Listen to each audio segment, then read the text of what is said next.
Hi, I'm Ben. I'm here to learn English. And I'm Emma. I'm here to help. Let's learn together. Let's learn together.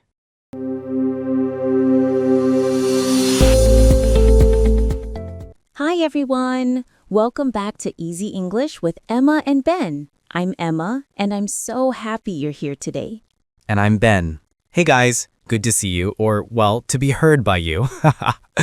We hope you're having a good day wherever you are in the world.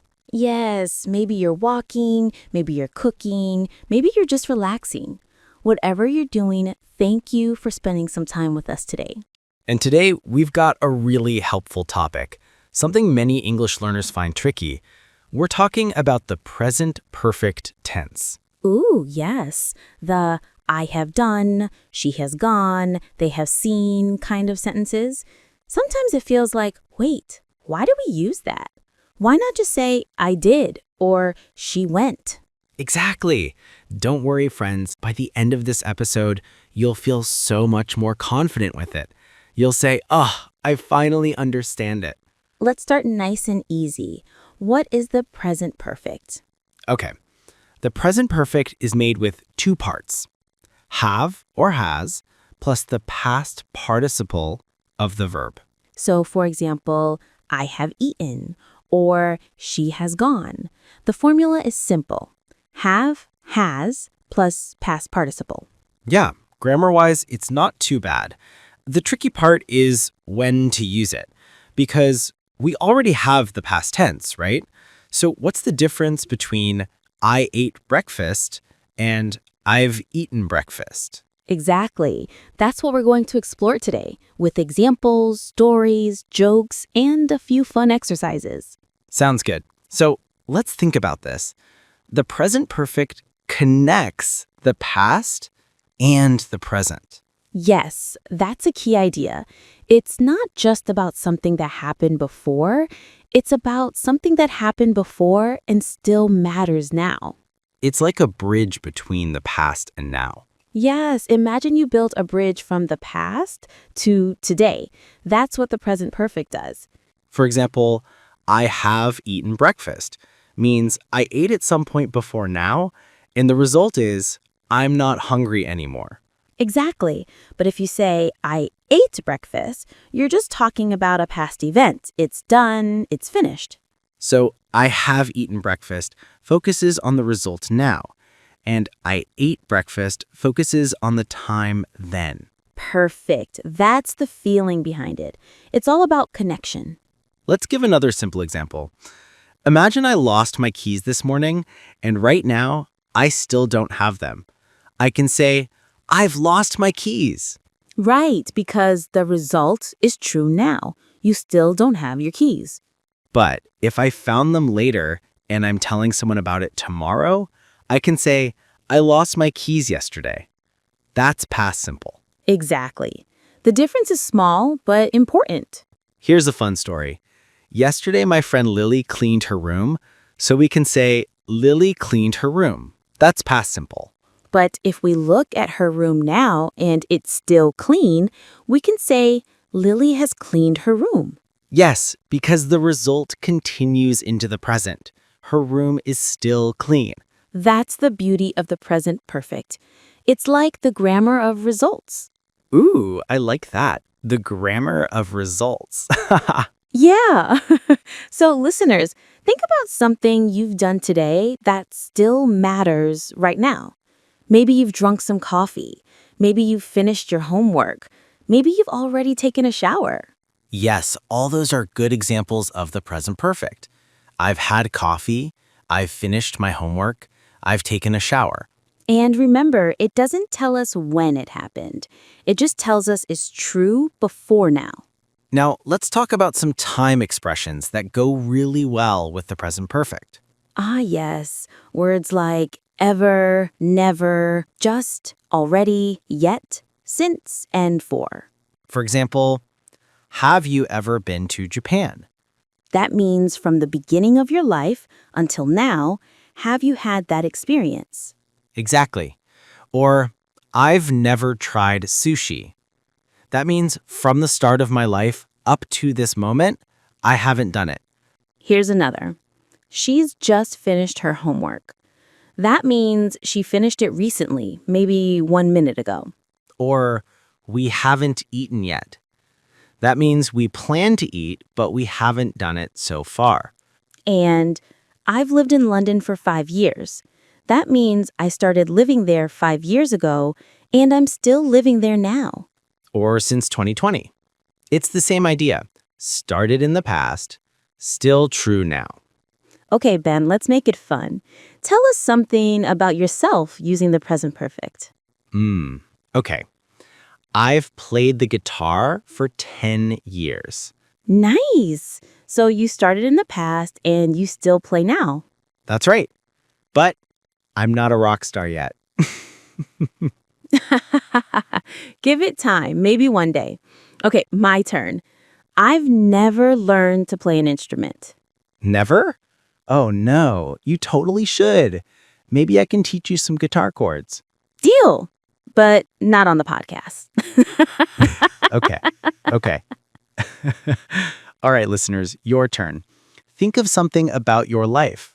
Try saying, I have done, or I've never done. For example, I've been to Italy. I've never seen snow. I've learned English for 2 years. That's a great practice.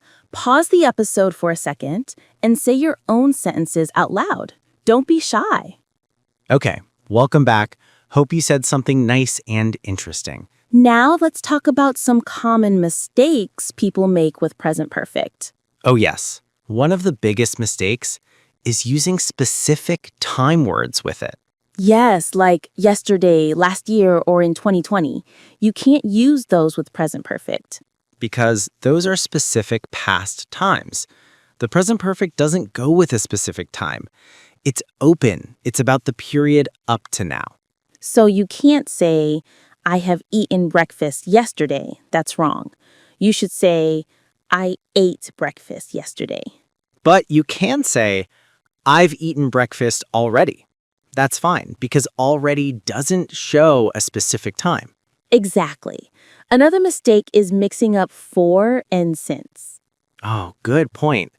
For is used with a period of time, like for 5 years, for 2 weeks, for a long time. And since is used with a starting point, like since 2020, since last Monday, since I met you. That last one sounded romantic. Since I met you. Yeah, English can be romantic too. Let's test that. Emma, how long have you been teaching English? I've been teaching English for 8 years. Wow. Since what year? Since 2017. Time flies. Yeah, that's a lot of experience. You've helped many students, I'm sure. I hope so. What about you, Ben? How long have you been teaching?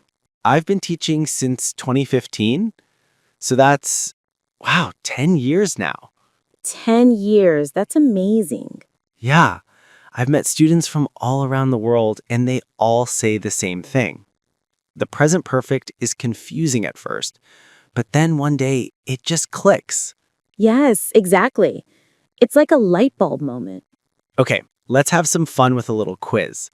I'll say a sentence, and you listeners decide if it's present perfect or past simple. Ready? I'm ready. Okay, sentence 1. I've lost my keys. That's present perfect because the result is true now. You still don't have them. Correct. Sentence 2. I saw that movie last night. That's past simple because last night is a specific time. Nice. Sentence 3. Have you ever eaten sushi? Present perfect again with ever. Awesome. Sentence 4. She's just finished her homework. Present perfect again with just. Good job. And the last one. I visited Paris in 2019. That's past simple because we have the specific time 2019. Perfect. You guys at home, how did you do? If you got them all right, give yourself a big cheer. Yay! You're getting good at this. Ben, you know what the present perfect reminds me of? What? It's like time travel. Oh, I love that. Tell me more. Well, when you use it, you start in the past, but you land in the present. It's like your words travel through time. Yes, you're traveling from the past action to the current result. Like, I've learned English for 2 years. You started learning 2 years ago, and you're still learning now. Exactly. Grammar with a time machine. That's the best kind of grammar. Now, let's talk about listening. If you watch movies or listen to songs in English, you'll hear the present perfect a lot.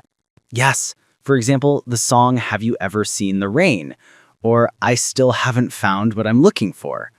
Ooh, that's a good one. I still haven't found what I'm looking for. Perfect example. It means the search started in the past and it's still not finished now. Exactly. So when you hear English songs, listen carefully. Try to notice when they use have or has with another verb. Yes, that's a great way to train your ear. Okay, before we finish, let's review everything we've learned today. Good idea. So, the present perfect is formed with have or has plus past participle. We use it when something started in the past and is still connected to now. We often use it with words like ever, never, just, already, yet, since, and for. We don't use it with specific times like yesterday or last year. Exactly. And remember, it's often used to talk about experience, results, and actions that continue until now. What have we done today? I see what you did there. We've explained the present perfect, giving examples, told stories, and had a lot of fun. We really have. And hopefully our listeners have learned a lot too.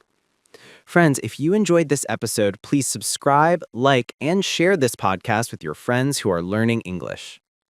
And tell us in the comments, what's something you've done recently that makes you happy? Yes, maybe you've started a new hobby, or you've finished a great book, or you've just made a new friend. We love to read your answers. Keep practicing, keep smiling, and remember, every time you use English, you get better. That's right. Don't be afraid to make mistakes. Every mistake means you've learned something new. Exactly. All right, everyone. Thank you so much for listening today. We've had a wonderful time. And we hope you had a great time too. See you next time, and remember, you've got this.